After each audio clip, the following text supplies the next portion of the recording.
सामने जो दिख रहा है, केवल जो दिख रहा है उसे ही मत देखिए, बल्कि उसके तह में जाइए कि वो दिख क्यों रहा है। उस समस्या में ही मत उलझे रहिए जो दिख रहा है, बल्कि उस समस्या की जड़ तक पहुंचिए, उस समस्या के रूट तक जाइए। जाने का प्रयास करेंगे तो आपको समाधान मिलेगा। समस्या की जड़ क्या है, उसका रूट क्या है, आपको समझ आएगा कि कोई भी स्थिति, कोई भी घटना का निर्माण क्यों हो रहा है, कोई भी दुख क्यों जन्मा है, आपको समझ आएगा। एक उदाहरण मैं आपको दे रही हूँ जिससे आपको समझ आ सकता है। मेरी बात शिवाजी महाराज का नाम आज पूरा भारत देश जानता है। शिवाजी महाराज के गुरु थे समर्थ गुरु रामदास। वो यात्रा कर रहे थे अपने शिष्यों के साथ।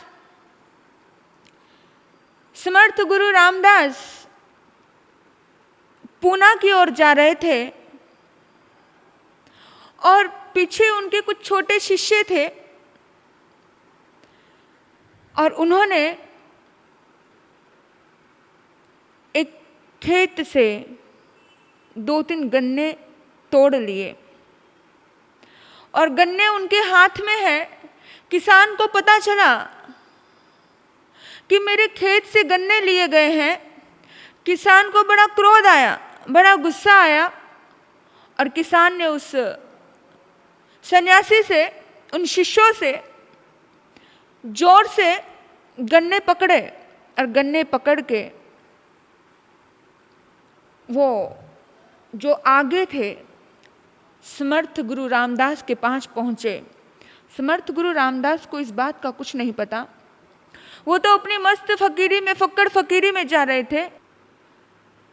समर्थ गुरु को कुछ नहीं पता और वो किसान पहुंच गया समर्थ गुरु के पास और सोचा कि ये मोटा गुरु, ये बड़ा गुरु ही सारी खुरापात का जड़ है। और एकदम कुपित दृष्टि से उन सन्यासियों को, साधुओं को देखा और ये सोचकर सबसे ज्यादा क्रोध उसको बड़े गुरु के ऊपर आता है और स्वामी समर्थ रामदास के ऊपर जोर से गन्ने का प्रहार करता है। जोर से मारता है, इतनी जोर से मारता है कि सब छुड़वाने का प्रयास करते हैं और समर्थ रामदास जी मुस्कुराने लगते हैं, कुछ नहीं बोलते हैं। ये बात तो आग की तरह फैल गई कि इतने बड़े शिवाजी महाराज के गुरु के ऊपर एक किसान ने प्रहार किया और उस किसान को शिवाजी महाराज अपने राजमहल में बंदी बना लेते हैं, अपने राजमहल में बुलाते हैं, बंदी बना देते हैं, बड़ी सजा देते हैं। इतने में समर्थ गुरु रामदास भी पहुंच जाते हैं और शिवाजी महाराज कहते हैं, गुरुदेव आप पधारिए, आप आइए और इसको सजा दीजिए। इसने जो अक्षम्य अपराध किया है, इसकी सजा आप ही निर्धारित कीजिए, आप ही इसे दंड दीजिए, क्योंकि ये आपका अपराधी है। आप जो आदेश देंगे वो दंड मैं इसको दूंगा। तो समर्थ गुरु रामदास ने कहा, शिवाजी इसने जो कुछ किया है वो मेरे साथ किया है। तुम बिल्कुल ठीक कह रहे हो, इसने जो भी कुछ किया है मेरे साथ किया है, इसलिए इसे दंड देने का अधिकारी भी मैं ही होता हूँ। तो सुनो, मैं चाहता हूँ कि इसे 5 बीघा जमीन दे दी जाए, यही इसका दंड है। तो शिवाजी महाराज बैठे हुए थे, एकदम खड़े हो गए, ठगे से रह गए, आंखें एकदम खुल गई और एकदम आश्चर्य की दृष्टि से बोलने लगे, क्या गुरुदेव? बोला, हाँ आप जो सुन रहे हो वो यथार्थ है, वो सत्य है। मैं यही कह रहा हूँ कि इसको 5 बीघा जमीन दे दी जाए। शिवाजी महाराज श्रद्धा की दृष्टि से देखने लगे और कहा, मैं समझा नहीं गुरुदेव, सजा की जगह आप इसे पुरस्कार दे रहे हो? बोला कि क्यों? इसलिए कि ये गरीब है? अरे सुनो, एकमात्र गन्ने के खेत ही तो इसकी आजीविका है। शिवा, इसकी आजीविका केवल गन्ने का खेत ही है। अगर इसके पास ज्यादा खेत होते, अगर इसके पास ज्यादा कुछ होता तो शायद ये 2-4 गन्नों का नुकसान बर्दाश्त कर लेता। लेकिन ये बहुत गरीब व्यक्ति है, छोटा सा इसके पास खेत है, 2-4 गन्नों का नुकसान ये नहीं सहन कर पाया। गरीबी की वजह से, अभाव की वजह से इसको ये सब करना पड़ा। इसकी मजबूरी समझो। राजा का कर्तव्य होता है अपनी प्रजा को वह हर हाल में खुश रखे। तुम राजा हो, इसके अभाव की पूर्ति करो। 5 बीघा जमीन देकर के इसे खुश करो और इसे निहाल करो। ये थोड़ा आसानी से जी पाएगा, इसको मुश्किल नहीं होगी। मेरे बंधुओं, यह है समस्या का समाधान, यह है अहिंसा का रास्ता, यह है अहिंसा की दृष्टि, यह है जीवन की व्यवहारिक दृष्टि जिससे तुम अहिंसा में प्रवेश कर सकते हो। आज राज्य की व्यवस्था, आज सरकारों की व्यवस्था अहिंसा से नहीं चलती है। आज सरकार जिस भी चीज का समाधान मांगती है और समाधान कर रही है, सिर्फ दंड के माध्यम से कर रही है। दंड देते जाओ, जेलों को भरते जाओ, दंड देते जाओ, जेलों को भरते जाओ। न्यायालय में फाइलों का ढेर लगा है, समाधान कहाँ है समस्या का? क्या इन चीजों से समस्या का समाधान हो सकता है? नई नई समस्याएं हर दिन खड़ी होती जा रही है इस भारत देश में। लेकिन एक जमाना तब था और एक जमाना अब है कि समस्याएं खड़ी होती होती जा रही हैं, समस्याएं खत्म नहीं हो रही हैं। समस्या का समाधान ना थाना है, ना पुलिस है, ना जेल है, ना हॉस्पिटल है, ना मेंटल हॉस्पिटल है। समस्या का समाधान का मूल कारण क्या है? समाधान के मूल कारण को खोजो और उसे दूर करने का संकल्प करो। आज हम समस्या के मूल कारण को नहीं खोज रहे हैं। आज का इंसान मानसिक लेवल से इतना डिस्टर्ब है, इमोशनली लेवल से वो इतना डिस्टर्ब है, शारीरिक लेवल से इतना डिस्टर्ब है, इतनी डिस्टर्बेंस बढ़ रही है, इतना परेशान है व्यक्ति। उसके पीछे समस्या का समाधान क्या है? हिंसा से समस्याएं बढ़ती है, तलवार से समस्याएं बढ़ती है, अहिंसा से समस्याओं का निदान होता है, समस्या का समाधान होता है। लेकिन समस्या जहां है वहीं तो ढूंढो भाई। समस्या को खोज ही नहीं रहे हो। अहिंसा की दृष्टि अपने दिल में लेकर के आओगे, दिल की आंखों से देखोगे तो समर्थ गुरु जैसे आपके समर्थ गुरु रामदास जैसे आपके भीतर में वो भावनाएं प्रकट होंगी, आपकी सोच जागेगी। देखिए हम कैसे जी रहे हैं पता है? मुल्ला नसरुद्दीन बादशाह की नौकरी करते थे, बादशाह के साथ ही रहते थे। बता रही हूँ हम कैसे समस्याओं के समाधान ढूंढ रहे हैं। मुल्ला नसरुद्दीन बादशाह के साथ रहते थे, उनकी नौकरी करते थे, उनकी सेवा करते थे, उनके सेवक थे।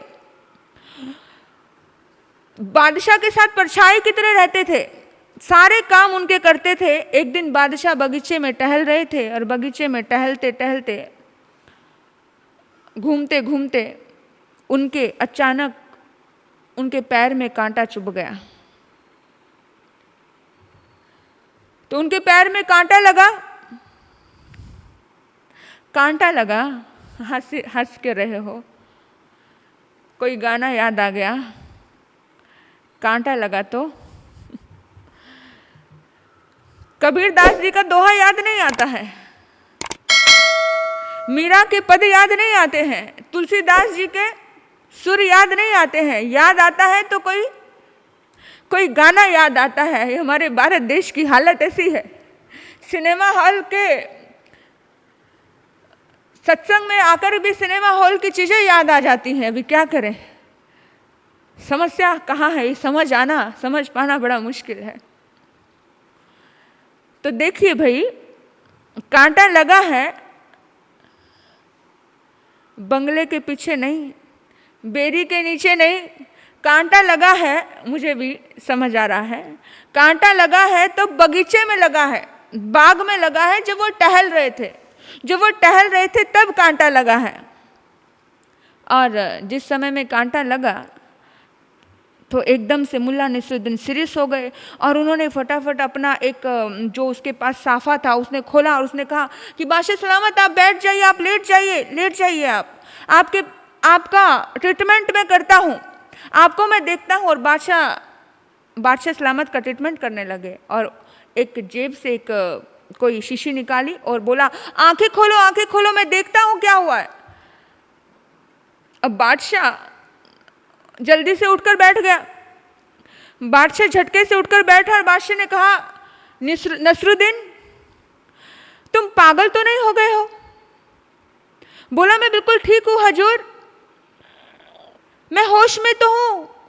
बोला, नहीं, तुम होश में नहीं लग रहे हो, मैं होश में हूं, बिल्कुल दुरुस्त हूं बादशाह सलामत। तो फिर क्या कर रहे हो? ये इलाज कर रहा हूं जहां पना,